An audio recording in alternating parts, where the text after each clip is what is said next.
Bapak-bapak, ibu-ibu, saudara-saudara kaum muslimin rahimakumullah. Rezeki dari Allah. Caranya saya kerja. Kerja itu cara, rezeki itu dari Allah datangnya. Bukankah di zaman sekarang kita sering terpeleset? Ini merupakan cerminan dari rapuhnya akhlak kita kepada Allah Subhanahu wa ta'ala. Karena usaha saya memang, karena saya peras keringat banting tulang, tentu. Tapi sadarkah kita bahwa sepanjang yang bisa kita lakukan cuma berusaha, peras keringat banting tulang, pergi pagi pulang sore. Tapi bisakah kita memastikan hasil usaha kita? Apalagi yang paling dekat, misalnya saja yang sungguh-sungguh di luar jangkauan kemampuan kita, soal rezeki, soal jodoh, soal maut. Kitakah yang mengatur? Kitakah yang menentukan? Subhanallah. Manusia sungguh tidak berdaya menghadapi 3 hal paling pokok ini. Rezeki, kita cuma bekerja. Kitakah yang menentukan? Tidak. Kita berusaha saja, rezeki belum pasti dapat. Apalagi kalau kita tidak berusaha. Jangan terjebak dalam fatalisme. Belum perang udah nyerah. Emang dasar rezeki datangnya dari Tuhan, gak usah kerja, dan ntar juga kalau dia datang. Dari mana datangnya? Kerja saja belum tentu dapat rezeki, apalagi kalau tidak kerja. Yang jelas usaha perlu kepastian, itu urusan Allah. Ini akhlak kepada Allah Subhanahu wa ta'ala. Jodoh juga begitu. Kita berusaha, kita berupaya, Allah menghendaki lain jadinya. Maut juga begitu. Siapa sih yang pengen ngadepi maut? Siapa sih yang pengen mati? Siapa sih yang pengen ketemu malaikat Israel? Tidak seorang pun kalau ditanya, kecuali mereka yang putus asa ya. Kalau otaknya masih normal, mau mati mesti belakangan dulu udah dikit. Tapi yang satu itu saudara, kalau dia sudah datang, tenaga mana yang bisa menolak? Kalau dia sudah berkunjung, kekuatan mana yang bisa menghindar? Kalau dia sudah ingin bertemu, kemana kita bisa melarikan diri? Manusia sepanjang yang dia lakukan hanya berusaha, tapi kepastian, ketentuan dari Allah Subhanahu wa ta'ala. Orang yang kufur nikmat, nutupin Allah. Dia merasa rezekinya adalah mutlak peras keringatnya. Seolah-olah Allah nggak punya peranan apa-apa di situ. Oh, ini kan saya bisa rumah begini karena saya kerja keras. Oh, ini mobil saya begini saya kerja keras. Peras keringat, banting tulang, keras.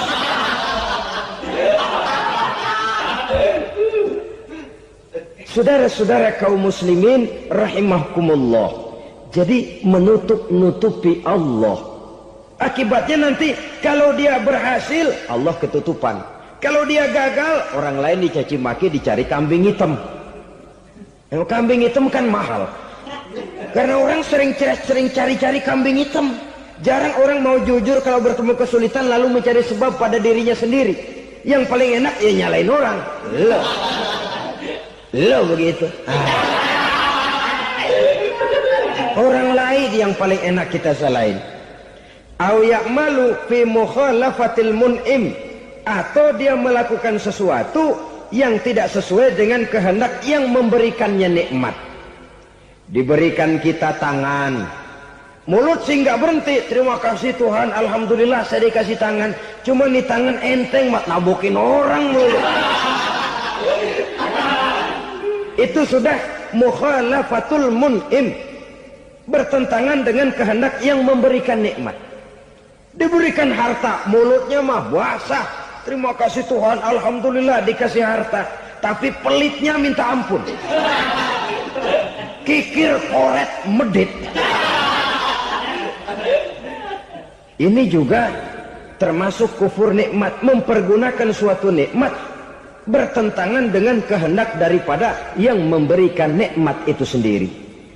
Saudara-saudara kaum muslimin rahimakumullah. Oleh karenanya kufur iman memang lebih bahaya daripada kufur nikmat. Tapi jangan lupa, kufur nikmat bisa menyeret orang kepada kufur iman. Dan kalau Allah udah dialingin, Tuhan sudah dinomor duain, lama-lama kenapa dia tidak mendewakan dirinya sendiri, mendewakan pangkatnya, mendewa-dewakan otaknya, mendewa-dewakan kemampuannya? Pada awalnya dia memang cuma kufur nikmat, tapi lambat laun kalau ini tidak diobati, secara pasti orang akan mengarah kepada kufur iman. Bisa berbentuk syirik, bisa berbentuk nifak, bisa berbentuk riddah. Saudara-saudara, oleh karena itu menjaga akhlak kepada Allah mutlak penting. Sebab apa? Kita tidak berakhlak kepada manusia saja, kita dikucilkan dari pergaulan. Kalau kita tidak berakhlak kepada Allah, dikucilkan oleh Allah. Hadis qudsi menyatakan, man lam yashkur ala na'ma'i wa lam yasbir ala bala'i falyakhruj min tahtis sama'i falyatlub rabban siwaya. Kata Allah, siapa orang yang tidak mau bersyukur terhadap nikmat yang aku berikan kepadanya dan tidak mau sabar terhadap ujian yang aku berikan kepadanya, falyakhruj min tahtis sama'i, persilakan saja keluar dari kolong langitku, waliyatlub rabban siwaya, tolong cari Tuhan lain selain daripada aku. Murka Allah, diusir, cuman gak kedengeran aja. Siapa yang tidak mau syukur terhadap nikmatku, siapa yang tidak mau sabar terhadap ujian yang aku berikan kepadanya, persilakan keluar dari kolong langitku ini, cari Tuhan lain selain aku. Nah, langit Tuhan yang punya, Tuhan kita lawan, diusir dari kolong langit, mau pindah ke kolong mana?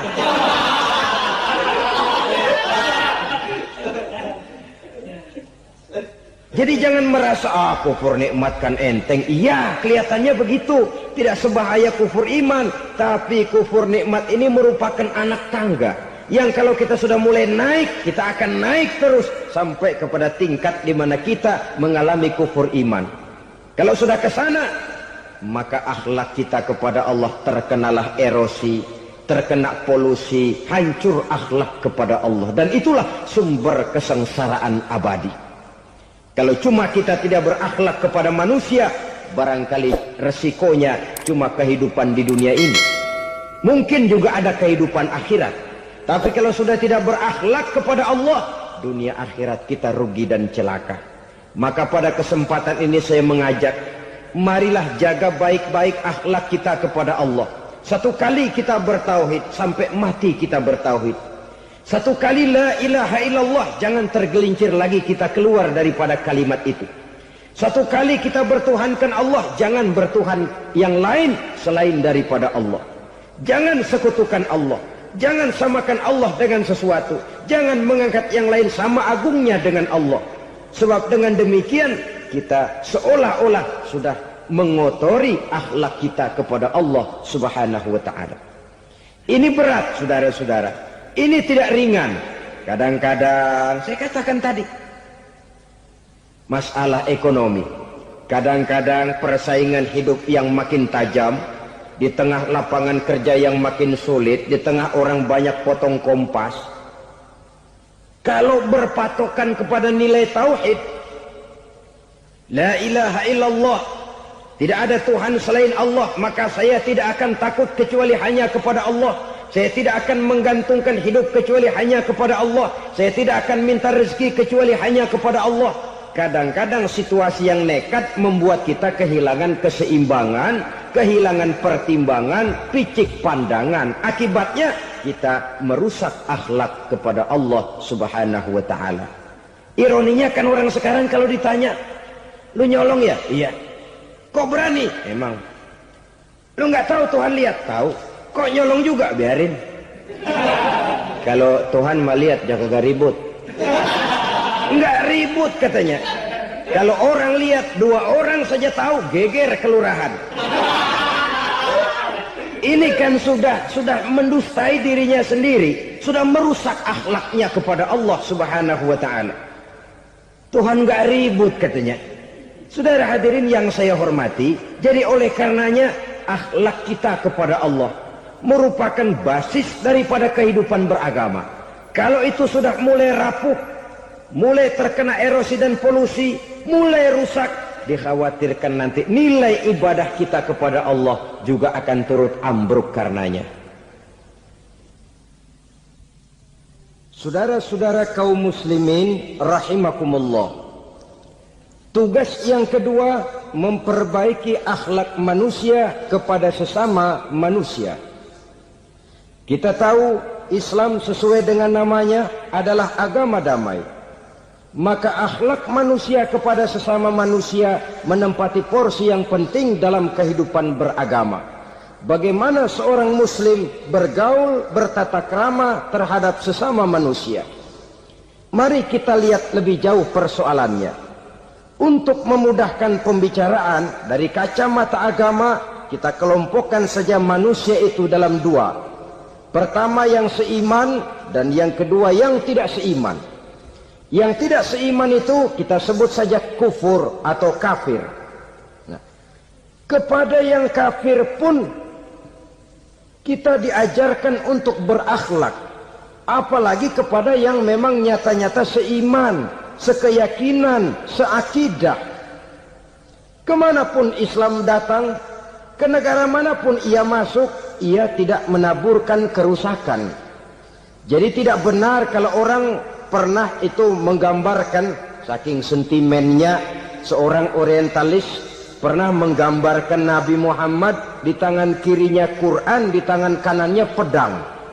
Menggambarkan seolah-olah Islam dikembangkan dengan kekerasan. Sebenarnya tidak sama sekali. Kalaupun dalam sejarah perkembangan Islam pernah terjadi perang, maka perang dalam Islam sesungguhnya apabila kita amati sejarahnya bukan untuk memaksakan agama, karena memang agama tidak bisa dipaksakan, tetapi justru untuk mempertahankan agama dari segala macam hambatan, rintangan, hinaan dan fitnahan. Tapi kemanapun yang jelas Islam masuk, dia tidak pernah membuat kekacauan, kerusuhan ataupun penghancuran. Candi Prambanan bahkan dipugar, gereja-gereja tidak ada yang dihancurkan oleh umat Islam. Kenapa? Islam agama damai. Soal agama, soal lakum dinukum waliyadin, la ikraha fid din, qad tabayyana ar-rusdu minal ghayy. Tidak ada paksaan dalam beragama, sebab nyata yang benar dengan yang tidak benar. Belum pernah ada orang kafir masuk ke perkampungan orang Islam lalu dikejar-kejar, diteriakin kafir, kafir, sunatin.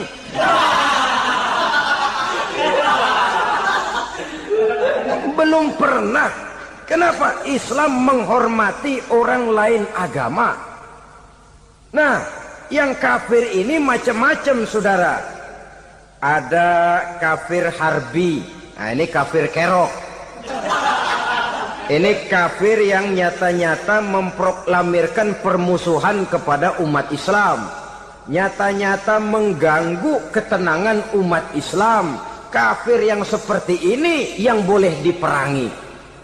Misalnya kita mau sembahyang Jumat dijagain, nggak boleh sembahyang Jumat, getok palanya. Kafir harbi artinya tantangan perang datang dari mereka, bukan kita yang mulai, mereka yang buka front. Prinsipnya umat Islam tidak boleh mencari-cari musuh, tapi pun tidak boleh lari kalau ketemu musuh. Musuh jangan dicari, ketemu jangan lari. Karena itu kesan seolah-olah umat Islam ini teroris, umat Islam ini destroyer, umat Islam ini sering menimbulkan keonaran, kerusakan. Sungguh satu fitnahan yang sangat keji. Umat Islam adalah umat yang cinta damai. Islam di masa perkembangannya masuki Eropa melalui Selat Gibraltar, Jabal Tariq, memasuki Spanyol. Islam tidak pernah meruntuhkan gereja. Islam tidak pernah membunuh orang-orang Nasrani. Bahkan Islam mewariskan peradaban dan kebudayaan yang begitu tinggi nilainya di bidang ilmu pengetahuan. Sampai ketika itu Barat banyak mengkaji ilmu pengetahuan dari dunia Islam. Buku-buku berbahasa Arab diterjemahkan ke bahasa Yunani, dipelajari oleh para cendekiawan di negeri Barat sana. Mereka mengambil manfaat yang banyak dari masuknya Islam ke Eropa. Sementara gereja tetap berdiri dengan megahnya, kuil-kuil tempat peribadatan tidak satupun yang diusik-usik. Kenapa? Islam agama yang cinta damai. Asal dia tidak diganggu, asal kehormatannya tidak dihinakan. Jadi kafir harbi, kafir yang nyata-nyata nantang perang, ngajak berkelahi, itu kafir yang nyari penyakit. Kafir harbi ini boleh diperangi dengan catatan mereka yang memang mulai.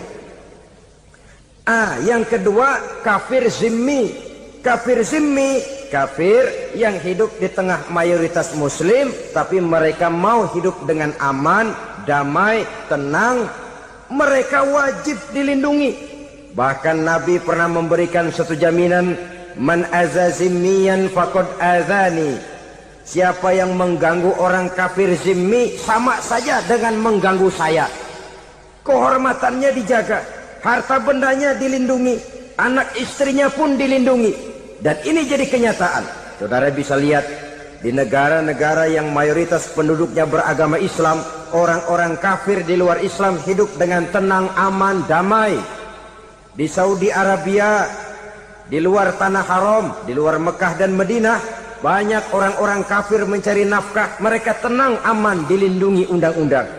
Begitu di Mesir, begitu di negara Indonesia yang berdasarkan Pancasila ini. Kehidupan beragama menimbulkan gairah, rukun, tenang, aman, damai, sepanjang tidak saling ganggu, tidak saling usik, menghargai orang yang sudah beragama, tidak menjadikan penganut suatu agama sebagai sasaran dari dakwah agama lainnya.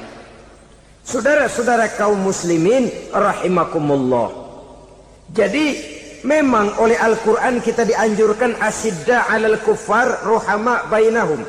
Tegas kepada orang kafir, kasih sayang kepada sesama muslim. Tapi tegas bukanlah berarti marah-marahan, bukan berarti musuh-musuhan, bukan ngajaki perang. Tegas dalam arti punya garis tentang kehidupan beragama, lakum dinukum waliyadin. Soal kehidupan sosial, mari kerjasama. Bangun jalan, ayo rame-rame. Siskamling, mari bebarengan. Bikin puskesmas, mari sama-sama. Tapi kalau sudah soal agama, itu tidak perlu ada toleransi agama. Yang perlu toleransi antar umat beragama. Kalau umatnya mau kerjasama silakan, tapi tidak menyangkut soal ibadah. Jangan kerjasama di bidang ibadah. Itu kerjasama yang salah pasang, saudara-saudara.